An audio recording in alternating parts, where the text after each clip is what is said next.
Prepárense a abordar porque aquí arranca La Paradita de las 12.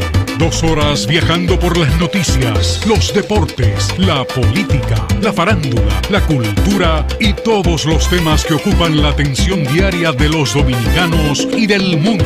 Con ustedes, La Paradita de las 12, un detergente para la mente. Acompáñennos. La paradita de las 12, qué buena esta paradita, la paradita de las 12, qué buena esta paradita.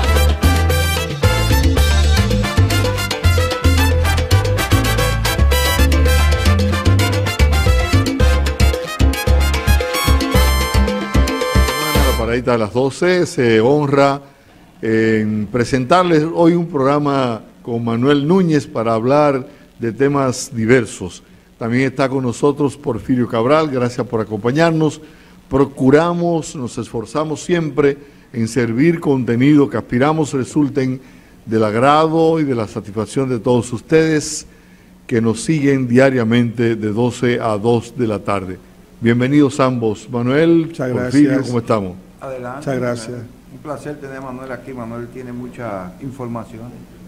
Manuel, nos están haciendo exigencias que parece que la CID quiere que le digamos que sí a todos los haitianos.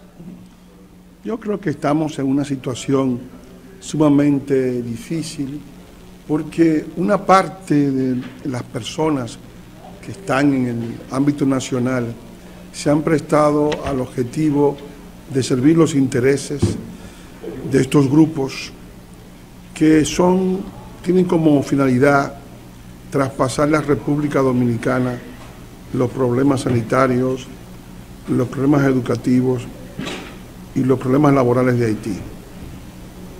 En este caso, la CIC ha hecho una tarea exactamente contraria al interés de los estados, porque se supone que es un organismo que agrupa estados y que los estados tienen una soberanía y que la soberanía de los estados es inviolable. Entonces le están exigiendo al Estado dominicano que asuma responsabilidades con una población extraterritorial y extranacional, lo cual evidentemente me parece absurdo. Es como si tú le pidieras al gobierno de Chile que asuma las parturientas de Bolivia. Eso no es admisible. Y cuando uno lee el documento que se publica hoy, y creo que ayer también, uno le deja la impresión de que al parecer están aspirando a que no solamente le demos acogida, sino que le demos casa, que le demos vivienda, que le demos escuela, que le demos educación, que le demos todo tipo de albergue en sentido general a gente que es ilegal en este país. No, están desconociendo la soberanía nacional dominicana. Es una labor que los dominicanos no deben permitir. Algunas personas que quieren tener un puesto internacional, políticos, diplomáticos, han estado en cierto modo apañando los puntos de vista que están en contra del interés nacional, tratando de traspasar la República Dominicana el interés de los haitianos.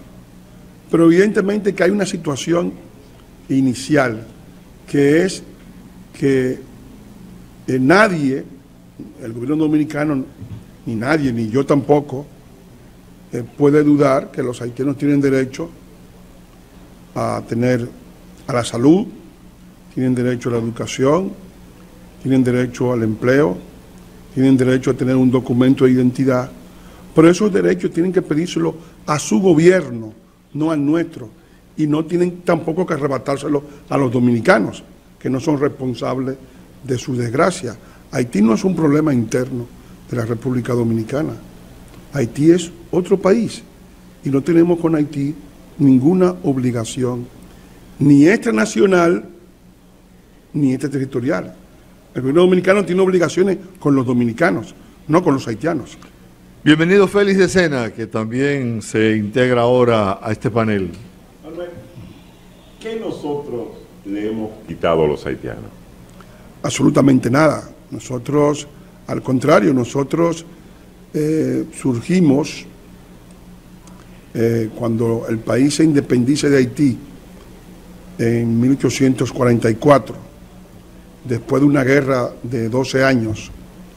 En nuestra primera relación con esa colonia que surgió 2 siglos después de que la isla entera fuera de los dominicanos, y nada más que de los dominicanos, o del grupo que representamos los dominicanos, en el siglo XVIII se forma la colonia de San Domingue, y esa colonia tiene inicialmente 21.000 kilómetros cuadrados, y actualmente tiene casi 28.000. O sea que ha crecido 6.600 kilómetros cuadrados y ha sido en detrimento de la existencia de la República Dominicana. O sea que nosotros hemos ido retrocediendo en el tiempo. Pasamos de 54.000 kilómetros a 48.000 kilómetros cuadrados. Pero aparte de eso, nosotros hemos sido siempre la nación agredida. Durante 12 años de guerra plena, tuvimos que reclamar con la sangre en la cintura el derecho a un gobierno propio. Es decir, nuestros libertadores pelearon en una proporción de 20 contra 1, contra un ejército más numeroso, contra una economía más grande, contra una demografía 4 veces mayor que la dominicana, y en medio de esa terrible desigualdad de tipo material, los dominicanos lograron milagrosamente su independencia de Haití. Yo te pregunto yo pienso que nosotros nunca hemos sido agredidos por Haití. Siempre ha sido Haití la que nos agrede. Yo te hago esa pregunta porque el sereno de la casa de mis padres, de mi madre, algunos de los que trabajan en esta zona y otros que he tenido la oportunidad de conversar, en serio y en broma, pero más en serio que en broma, tienen un mismo discurso diciendo que gran parte del territorio de ellos nosotros se lo quitamos. Entonces yo digo, ¿quién le enseña eso? Porque alguien tiene que estarle enseñando algo, una mentira de ese tamaño. Los haitianos viven en la mentira, siempre han vivido en la mentira. Fíjate que en Haití está muy vivo el indigenismo. Ellos dicen que el cacique Riquillo y la cacica Nacaona son personajes haitianos. En un momento en que sabemos claramente que el indigenismo murió en el siglo XV, que fue la última expresión representada por Manuel de Jesús Galván en su novela Enriquillo. Enriquillo inició una guerra en contra del poderío español de 1505 a 1519, y evidentemente esa expresión, esa guerra, lo que marca prácticamente el final de la batalla del cacique de la Maguana, y ellos se atribuyen a Enriquillo, y el indigenismo había muerto ya cuando Haití comienza a formarse. Haití comienza a formarse después del Tratado de Risuí de 1697, a 3 siglos para el comienzo a 3 años para el comienzo del siglo XVIII. Es decir que no le corresponde o no está dentro de su formación nacional el indigenismo. Sin embargo, ellos son indigenistas. Ellos tienen la idea de que el momento más glorioso de su historia fue cuando dominaron a la República Dominicana de 1822 a 1844, y ellos entienden que ese momento de gloria debería volver, que ellos deberían volver a dominar en la isla entera, ¿verdad? Y reinar en ella como reinaron, atropellando y demás, ¿no? Evidentemente eso ya no es posible. Tú le entregas la isla de Singapur a los haitianos, los aloja ahí. Y 2 años más tarde, no queda nada. La pregunta es, no queda nada. No queda Singapur, hermano. No, pero de verdad, ¿qué le pasó a esa gente, Manuel, en el sentido de que se quedaron en esa etapa en su vida? O sea, a ellos nadie los educó. Nosotros sabemos que ellos hicieron una independencia de analfabetos completa. Siguieron en el siglo, todo lo que fue del siglo XIX, en el siglo XX, los mismos norteamericanos señalaban que era muy difícil la organización de esa nación en un punto. Con los norteamericanos puede decir muchísimas cosas que lo hicieron mal, pero nos llevaron a nosotros a una parte del siglo XX, pero a ellos no lo pudieron llevar al siglo XX. Ellos siguieron en el siglo XIX. Perdona, Félix, yo creo que a ellos le hizo daño también el hecho de que les tocó una dictadura atrasada, una dictadura con poca visión de país. Bueno, no, mira, yo pienso que en el caso de ellos, lo que hay que ver que Haití no es una nación. O sea, a mí me decía un amigo haitiano que él no entendía la expresión de la dominicanidad. A él le parecía extraño, pero le decía que era algo muy hermoso, decía, que los dominicanos pueden colaborar entre sí en un objetivo común. Y a pesar de que tienen contradicciones, como ocurre en todas las sociedades, hay un sentido de pertenencia a una nación, que es la dominicana. Hay un sentido de reconocimiento, un dominicano reconoce a otros dominicanos, y hay un sentido de identidad entre los dominicanos. En Haití es muy distinto. No hay haitianidad. Es una sociedad que funciona por clanes. El clan de los campesinos, el clan de los comerciantes sirio-libaneses, el clan de los mulatos. Son los clanes los que van decidiendo en cada caso los objetivos de la sociedad, y el clan es la expresión de una sociedad fracturada que en 200 años ha hecho varias guerras raciales entre sí. Comenzó decretando la muerte de todos los blancos, no solamente en Haití, sino también aquí, porque las matanzas de Moca y Santiago, hay que decirlo, fueron matanzas exclusivamente de población blanca dominicana. O sea, no fueron ni negros ni mulatos los que murieron, fueron muertos por su color. O sea, es la primera depuración étnica que ocurre en el continente. La encabezó el padre de la patria haitiana, Jean-Jacques Dessalines. Y luego hubo las matanzas de blancos en Haití y la matanza de los mulatos.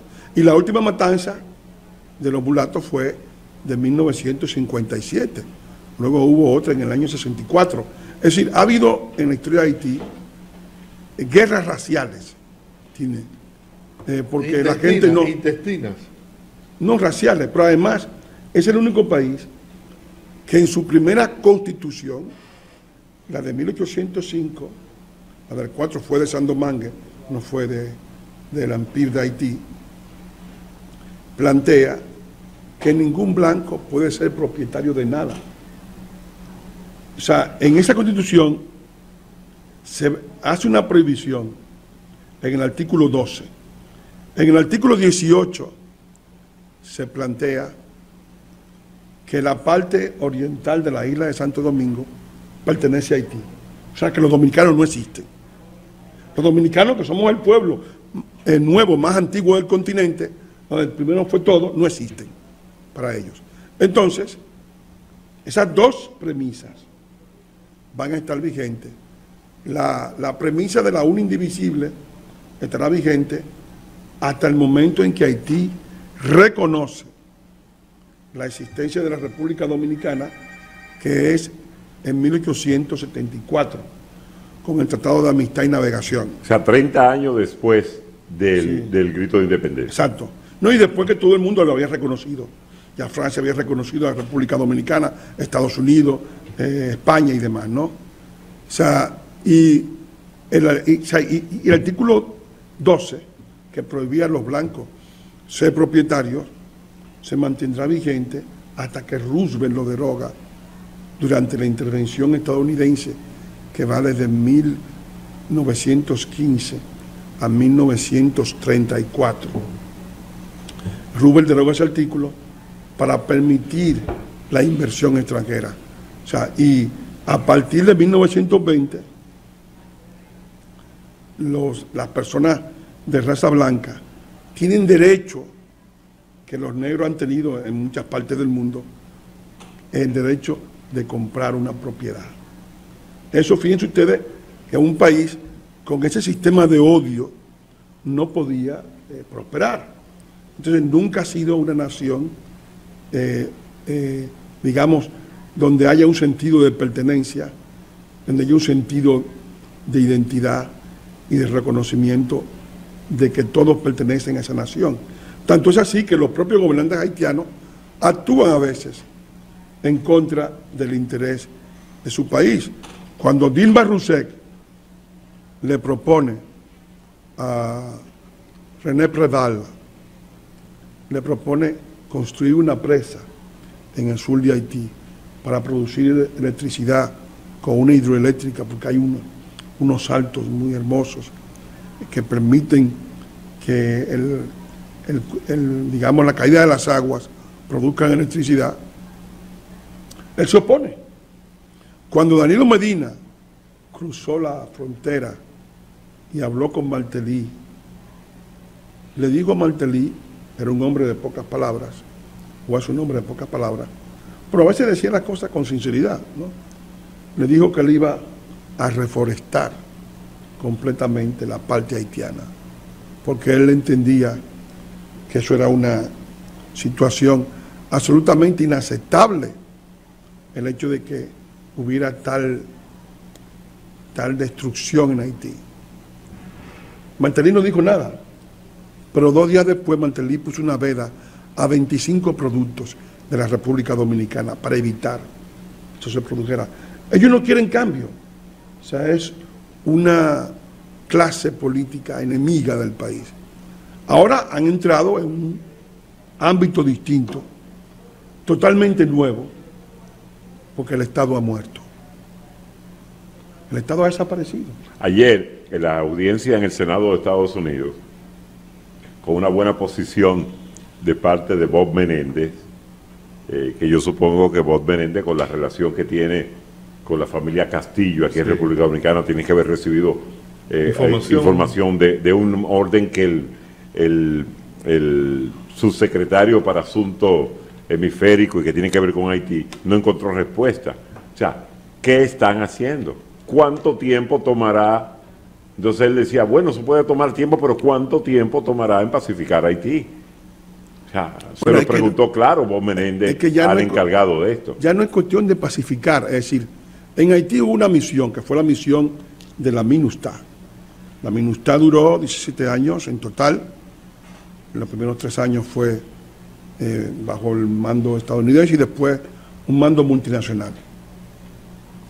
Se gastaron $900 millones por año, una misión costosísima, cuya función era desarmar al país, porque al destruir el ejército, cosa que hizo Bill Clinton, pues el país cayó en un estado de ingobernabilidad, se sucedían los golpes de Estado continuamente, no había una situación definida en torno a lo que era el monopolio de la violencia, y entonces la MINUSTAH entró para desarmar a la población, para estabilizar a esa nación, para permitir el desarrollo de las instituciones y para crear la policía que debía sustituir esa entidad militar multinacional.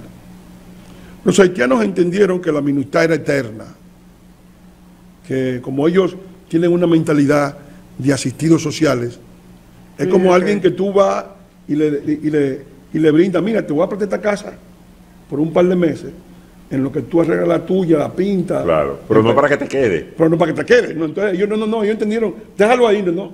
Y le dieron largas al asunto. Y duró una cantidad, un récord en toda la historia de la ONU. 17 años, quiere decir una cosa espantosa. Pero lo único que ellos desarmaron fue los tirapiedras, porque ahí todo el mundo tiene armas. Exacto, es decir, los haitianos, porque la MINUSTAH fue una misión insuficiente, primero porque no lograron ponerse de acuerdo en el aspecto de la soberanía. Los haitianos siempre, los haitianos viven de la dádiva de todo el mundo, pero siempre son muy exigentes con su soberanía. Y entonces se creó una cosa dual, no fue una misión llevada a fondo, no extrajeron el cáncer depositado en su cabeza totalmente y dejaron eso crecer a la sombra. Y al irse la MINUSTAH, comenzaron la MINUYU, pero tampoco hubo problema con la justicia. Y ahora, ¿qué ocurre? Ahora se ha producido lo que se temía. Se ha producido el peligro que se veía venir antes de llegar la MINUSTAH a Haití, que era la desaparición del Estado haitiano. El Estado es un organismo que tienen las naciones para manejarse entre sí.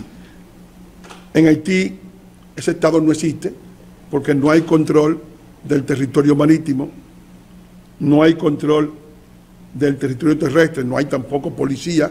O sea, no hay aduana, no hay nada. No hay aduana, no hay control del espacio aéreo. Y el monopolio de la violencia, el polo de poder encarnado en aquellos que pueden hacerse obedecer, lo tienen un conjunto de bandas. O sea, es decir, que los que están gobernando ese país son un grupo de comediantes que no mandan sobre nada, como una especie de teatro bufo. Bueno, vamos a hacer un paréntesis.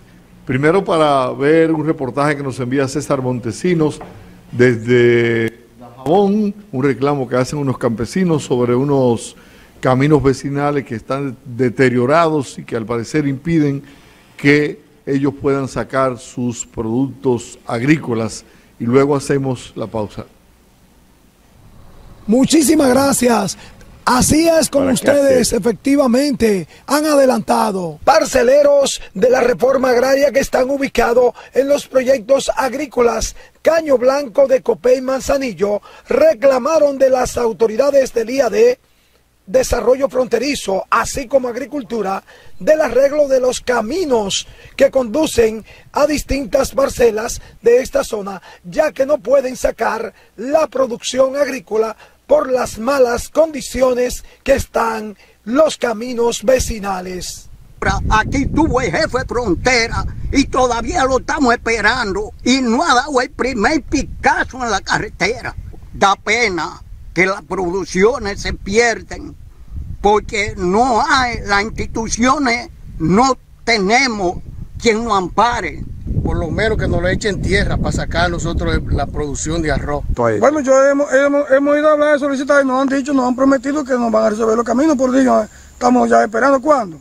Cuando se pierda la cosecha nuevamente. Pidieron al gobierno ordenar la rehabilitación de estos caminos, ya que no pueden contar ni siquiera con los financiamientos que realizan los dueños de factoría, porque aducen de que los caminos impiden sacar la producción agrícola de estos predios. Es todo lo que tengo en cuanto a esta información por el momento. Vuelvo con ustedes a los estudios.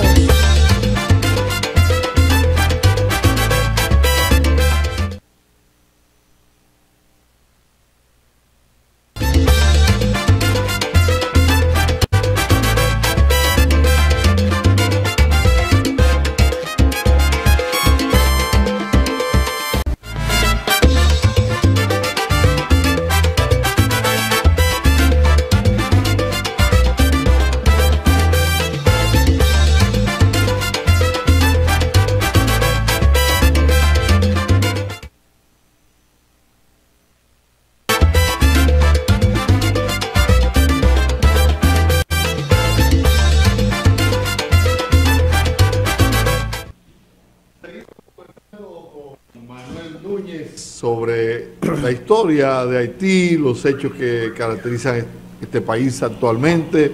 Aquí está el doctor Porfirio Cabral, también está Félix de Sena, y la idea es, bueno, arrojar información que establezcan la verdad, porque sobre estos conflictos hay muchos mitos, Manuel. Yo le digo, falsas creencias. Es que, pero viene fuera de la falsa creencia. Uno se pregunta, Haití en la década de los 80 producía pelota de jugar béisbol. La Wilson tenía su zona franca manufacturada en Haití. Haití tenía una de las mejores fábricas de ron del área del Caribe. El ron Balbacú era un ron de fama mundial, Era un ron de fama mundial. Quizás llegó a fama mundial primero que los rones dominicanos. En Haití funcionaba 3 plantas, Eden, para exportación de mango. Porque era uno de los pocos árboles que el haitiano no tumbaba. Dice un tío mío, dice un tío bastante sabio, agricultor, dice, es que el mango no da carbón. Él lo dice, el mango no da carbón. No, el mango no da carbón. Ahí está la explicación. Entonces, no, y además le servía de alimento en un punto. Sí, sí. Entonces, ¿en qué proceso de retroceso total cayó ese pueblo? No, pero te voy a decir de escena, y coincidencialmente Manuel va a decir, mi hipótesis es que Manuel ha hablado de que ahora mismo no hay un polo de poder. En esos años había un polo de poder que eran los Duvalier. Sí, había un polo de poder. Esa es la explicación que tú te puedes dar. Ese polo de poder era que lograba eso. Al eliminarse los Duvalier, eso cogió... Yo no sé. ¿Sí o no, Manuel? Duvalier llegó en el año 57, duró 14 años en el poder, y luego vino su hijo Baby Doc, que duró 15 años, duró hasta el año 86. Exacto, es ahí. Había una... Naturalmente, Duvalier no confiaba enteramente en el ejército, era un hombre paranoide, ¿no? Tuvo un síncope en algún momento. Había sido un médico eminente, había estudiado en Michigan, en los botánico. Medio brujo. Médico que había combatido la malaria, el pian, una serie de enfermedades en Haití, que había logrado una famita en torno a la medicina, y luego se metió con un grupo de antropólogos y creó el grupo llamado Le Griot. Le Griot era un grupo negrista, racista. Y cuando llega Duvalier en el año 57, comenzó la primera gran matanza de mulatos. Le tocó a los mulatos. Eran negros contra mulatos. Sí, y de ahí vino el padre de Jacques Biot, Alfred Biot, que escribió un libro que todo dominicano debería leer, Sangre nada más que sangre, hablando de la ferocidad de ese animal psicópata llamado François Duvalier. Entonces se metió a un gang, a brujo, y entonces a nivel físico se vestía con un sombrero de copas, con un traje negro, una gafas negras, que era la imagen del barón Samedi, que es el jefe del cementerio, que es la deidad más conocida del vudú. Okay. El vudú tiene dos grandes, es una religión de culto a la muerte, que es todo lo contrario de la religión cristiana, que es culto a la vida. Sí, la vida eterna. Buscan la vida, no, tú buscas la muerte eterna. Entonces, está buena esa. El culto a la muerte tiene dos figuras. Una figura es el barón Samedi, el primer muerto del cementerio, y la otra figura es la mujer del barón Samedi, que es Maman Brigitte. Entonces, esas dos figuras fueron invocadas por Duvalier. Estaba protegido, por eso. Estaba protegido. Entonces, pero yo tengo una historia sobre eso. Una vez un soldado, un teniente dominicano, fue representando al presidente Balaguer, más que todo, a entregarle, Manuel, un sable al presidente Duvalier. Me contó en ese momento la persona que fue, que la habitación, no la habitación, la oficina en el palacio estaba completamente en penumbra. Cuando a él lo hacen pasar a entregar el sable, que él abre la puerta con el ayudante que lo entró. Estaba totalmente en penumbra y justo detrás de él, entonces le habló Duvalier. Sí, sí, no, una cosa... Dice él que fue algo que lo impresionó, porque sobre todo ver una oficina totalmente en penumbra. Y de la devoción por el misterio, ¿no? No, además, Duvalier inició, porque en todos los gobernantes haitianos, además del polo de poder que representaba el ejército, no tenían confianza, sino en sus conmilitones más próximos. Y Duvalier, que temía que un golpe de Estado, creó un ejército particular, paralelo al ejército haitiano, pero tan grande como el ejército haitiano, llamado Le Tonton Macoute, que vestían igualmente, como así mismo, con las gafas negras, el sombrero de copa. Suyo de su propiedad era. Sí, ese era su ejército, de asesinos, de criminales. Lo formó con criminales y psicópatas. Que popularizaron la rueda. No, eso de Aristide. Aristide. Esa es la última banda, la banda de Aristide. La banda de Perle Brown. Entonces, cuando llegó Baby Doe, digo, bueno, la banda de mi padre era Tonton Macoute, pero él quería crear una banda realmente creada por él. Y entonces creó Les Leopards. Los leopardos. Los leopardos, ¿no? Les Leopards, que era también otra banda de criminales que hacían toda suerte de barbaridades. Y luego Aristide, que seguía un poco el modelo de Duvalier. Sí, porque era medio brujo ese. No, era un demonio, ¿no? Es decir, Aristide creó la banda del collar encendido, del Perle Brown, que consistía en a los enemigos de él quemarlo, tirarle una llanta de gasolina encendida para que no pudieran moverse y ardieran en vivo, ¿no? Como una vela. Sí, pero mira, una cosa, llama, Manuel. Como una antorcha.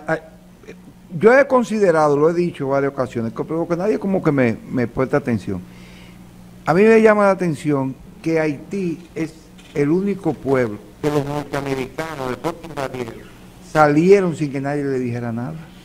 De repente salieron los norteamericanos, todos se fueron. Es el único país que ellos se han ido sin que nadie le diga nada. Bueno, duraron bastante tiempo. Pero se fueron sin decir nada. No, duraron del 15 al 34, 19 años. 19 años. O sea, fue una... No, pero yo te digo la documentación. Esa es una misión. Cuando el general, pero cuando estaba el que era un general que sustituyó a Aristide.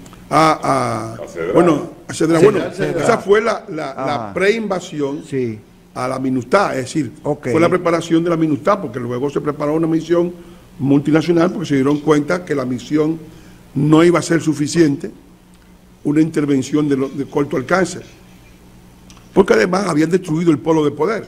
Ahora hay un problema, ahora el problema actual es que en Haití no hay Estado. Al no haber Estado, Haití se ha convertido en un problema para todo el continente, porque ¿qué tú puedes hacer ahora mismo se debe haber entre 6 o 7 millones de haitianos que no hacen una vida normal en su país, porque no hay hospitales, no hay documento de identidad, no hay las cosas mínimas de un Estado, es decir, no hay escuela, no hay presupuesto nacional. Ningún tipo de seguridad. No hay seguridad, a veces no hay internet, a veces no hay comunicaciones. Y si la banda quiere, te da combustible, si no, no hay combustible. Y entonces luego hay problemas de circulación, en los mercados están saqueados, en las bandas entran a saco a los mercados. Y entonces, ante todo eso, puede ser que esa inmensa masa de haitianos entienda que la única manera para ellos poder sobrevivir y llamar la atención de un mundo que está cansado de ellos, porque los norteamericanos se hartaron de los haitianos. Ellos entienden que Haití es como un hoyo negro, que se le va todo el dinero encima y no pasa nada, o sea que no se mejora nada ni para adelante ni atrás. Entonces, frente a eso, todo el mundo ha salido delante. Chile no los quiere, no los quiere Brasil, no los quiere Colombia, no los quiere Venezuela, no los quiere todo el que bebe todo el que bebe de esa medicina la rechaza. Cuba los recibe y los fumiga y los devuelve. México no lo quiere. Oyó bien, lo fumigan. México no lo quiere. México no lo quiere. En Centroamérica ya están altos de ellos. Ahora, hay una diferencia. Y entonces, tanto las Bahamas como Jamaica tienen enjaula, programas de repatriación permanente. Enjaulado. Las Antillas tienen programas de repatriación permanente. Entonces, el único país vulnerable que queda dentro del continente es el nuestro. Pero y el nuestro, hay detalle, Manuel, nuestro, esos países no cuentan con, digamos, voceros a favor de los haitianos, que son dominicanos, que propugnan que si usted le da a escoger, prefieren la bandera haitiana que la dominicana. Así es. Todo así porque reciben un salario que los digamos, le pagan para que se conviertan en propagandistas desfavorables de la nación.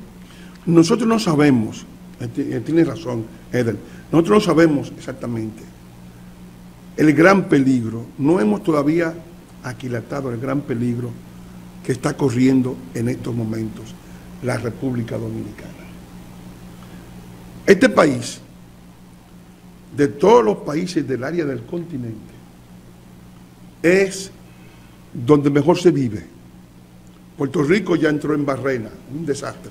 Han inmigrado casi 4 millones de personas en los últimos 3 años tras los desastres naturales que se han producido allí y la caída de la economía. Se quedarán únicamente los tecatos y los yonkis, ¿no? Es decir, al cabo de las cosas. Jamaica, la droga ha destruido Jamaica. Sí. Venezuela, tiene un problema 5 millones de inmigrantes por la fórmula Maduro. O sea, Centroamérica toda está sometida al régimen de las maras que han destruido Centroamérica. La propia Colombia tiene ahora la perspectiva de que la guerrilla llegue al poder, con lo cual evidentemente la inestabilidad pueda acrecentarse en Colombia. Es decir, todo el continente está viviendo en una especie de humareda, de fatalidad, y el único país del continente que está creciendo, que tiene una estabilidad, que ha logrado hacer en los últimos 40 años de elecciones con cierta normalidad, es la República Dominicana.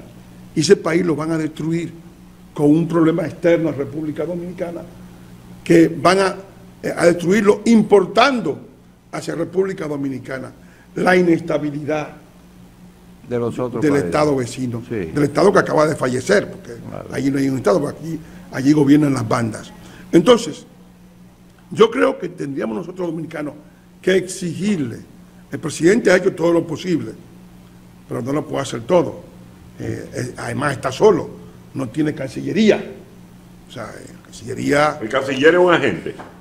No, el canciller... ¿O un representante? Él ha dicho que el presidente de la República que lleva... el presidente de la República ha hecho una labor patriótica, diciendo al mundo este problema, y hay que acompañarlo en esto, y hay que apoyarlo en esto, de forma militar. Hay que cerrar fila. Sin embargo, no tiene canciller. O sea, el canciller es como esos personajes de Churchill. Tú recuerdas que cuando Churchill hablaba de su contrincante, Clement Attlee, decía que cuando Clement Attlee llegaba en su vehículo a Downing Street, del vehículo no salía nadie, que era Clement nadie. Este igual, una nulidad muy ilustre, pero una nulidad. Una Toyota. No, una nulidad. Nulo. La Toyota sabe algo, por lo menos. Esto es una nulidad. Tiene una nulidad. Él ha dicho que la vocería en ese orden diplomático la lleva el presidente de la República. Sí, pero es que... y que la política exterior la está llevando no, pero en el caso de él, tenerlo y no tenerlo es lo mismo. Exacto. Y el presidente no puede llevar el ritmo. Tiene de lo que haber una propuesta internacional. Ahora se publicó un documento que habla, bastante amplio el documento, no sé si el doctor lo tiene, que habla de la cantidad de cómo se ha multiplicado el costo de las parturientas haitianas en nuestro país, lo que ha representado año tras año, y eso para crear conciencia. Todo eso en la población, pero también yo estimo que debe ser una tarea para los diplomáticos dominicanos que lleven eso a su respectivo. No, pero el problema es que nosotros hemos intentado hacernos perdonar de la comunidad internacional diciendo cuánto nos cuesta esta situación, que no debe costarnos, porque el problema es que nos cuesta. Exacto. Pero nosotros no estamos obligados a mantener a Haití. No. No es obligación. La obligación de nuestro gobierno es a mantener al pueblo dominicano. Con los dominicanos. Y luchar por el pueblo dominicano, Claro. por su bienestar, por Claro. su prosperidad, por su futuro, por su porvenir. Es decir, eso no es verdad que estamos con esa obligación Pero de ellos cargar. Ellos argumentan que a nosotros nos dan auxilio en muchísimas partes del mundo. Ese ¿Quién es el nos da argumento. auxilio a nosotros? O sea, que cuando nosotros vamos a Estados Unidos, que las mujeres dominicanas No, van a no, no. parir. El No, auxilio eso que se le da a todo el mundo, es decir, Exacto. el auxilio dominicano es el auxilio que se le da a la humanidad. Claro. O sea, es decir, Félix, ahora no mujer es verdad. Mujer que entra embarazada. No, pero eso es una no cosa. tan fácil, Pero aún además, legalmente. es un acto de perversidad. Eso es lo que yo Los Estados Unidos son un país de la inmigración mundial, ¿verdad? Y emigran haitianos, emigran ecuatorianos, emigran salvadoreños y emigran gente de toda parte del mundo. Ahora bien, que un grupo de dominicanos o de haitianos desorejados, esa es la palabra adecuada para nombrarlos, pretenda decir que el hecho de que se le dé una cuota de inmigración en República Dominicana debe ser en base a que los dominicanos le den una cuota a los haitianos aquí. Eso no tiene nada que ver, son dos situaciones totalmente distintas.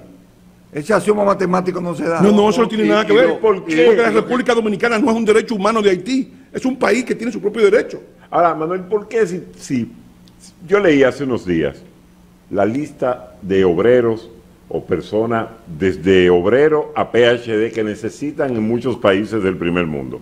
Vi que Canadá necesita 1.2 millones de personas. Australia, una cantidad enorme de personas. Nueva Zelanda, una lista. ¿Y por qué no reclutan personal en Haití? Es que los haitianos van a ir a hacer campaña. Esos países que tienen el sistema, la llamada inmigración escogida, que ese es el nombre de ese tipo de inmigración, Sí. saben lo que quieren. Los haitianos, ¿qué son los haitianos? Vamos a ver qué son los haitianos, a ver si son atractivos. Tienen el más alto porcentaje de analfabetismo del continente, 70%. Además que los alfabetizados lo han hecho en una lengua túnel, que no tiene salida a la cultura mundial, ¿no? Que es el creol, en su mayoría. Un 10% habla francés. Yo soy profesor de francés, o sea que conozco bien el tema. Luego tienen el récord de todas las enfermedades Sí, que transmiten por vectores, Sí. de la malaria, del pian, del SIDA, Del dengue, de todo. del dengue, Tuberculosis. todas las enfermedades que se transmiten por vectores, Ajá. las hepatitis que se transmiten por el agua, todas están allí Claro, en su buena. No tienen sistema sanitario. claro. Tienen el más alto desempleo del continente, ¿no? Ya lo dije, ¿no?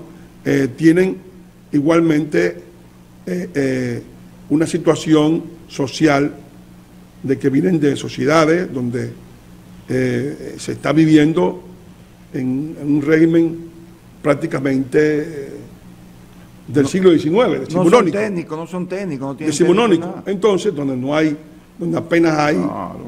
300 o 400 megavatios de electricidad para todo el país. O sea que evidentemente no están insertados en el resto del mundo. Ahora bien, ¿para qué país del mundo una población con semejante característica sanitaria, educativa y de empleo puede ser atractivo? Explícame tú, Decena. ¿Qué país del mundo tiene ese tipo de para población? ninguno. Agrégale a No, eso, no caben. agrégale a eso que lo que han dicho muchas comunidades de la frontera nuestra, de que tienen que dejar esos espacios físicos a los haitianos cuando entran, y es porque no tienen buena convivencia. No, entre ellos mismos se Son, matan. son No trata- difíciles de manejar. Sí. Entre ellos No te- mismos. No hay forma de convivir con ellos. Pero entre ellos mismos se han vivido matando. Y por esa razón le dejan el limpio. Donde El- ellos llegan le dejan el limpio. No, es así, o sea, pero además tú has visto cuáles han sido los roces en Santiago. En Santiago, donde yo trabajé, hice el documental La Batalla de Codo Sur, que invito a los oyentes a que lo vean, está en YouTube, La Batalla de Codo Sur. Ese documental narra las experiencias de los comunitarios de Santiago que tuvieron que al final dedicarse a colocar guardias de ellos mismos, de su propia guardia barrial, para conservar un puesto en las escuelas, para conservar un puesto en el hospital, para que se les atendiera en el hospital, porque todas esas circunstancias hicieron que estas personas prácticamente se habían adueñado, habían expropiado todos los servicios a los dominicanos e incluso habían creado situaciones calamitosas porque se instalaban en la Yagüita del Pastor, esa zona de la Yagüita del Pastor, y como no había baños en la zona, tiraban las fundas de porquería a la gente en otros sitios, lo cual evidentemente en los techos. Escandaloso. O sea, es decir, en el mercado por igual, es decir. Entonces, no tenemos por qué soportar eso. No tenemos por qué quedarnos de brazos cruzados ante una agresión semejante. A Manuel hay que darle un programa casi entero. No, pues yo te dije que Manuel que más sabe de desde eso. todos los puntos de vista, porque nos faltan otros enfoques del problema. Nadie sabe más que Manuel el asunto que hay que abordar, porque es una forma de ilustrar a la población para que sepan que estamos. Porque es que Manuel domina la historia completa de ellos. Todos los detalles lo domina, porque hay gente que habla. Yo mismo, que yo sé de los haitianos. Nos quedó el tema, doctor, de las parturientas. De lo que representa la carga económica y de complejidad social que... Mira, Eder, te lo voy a resumir.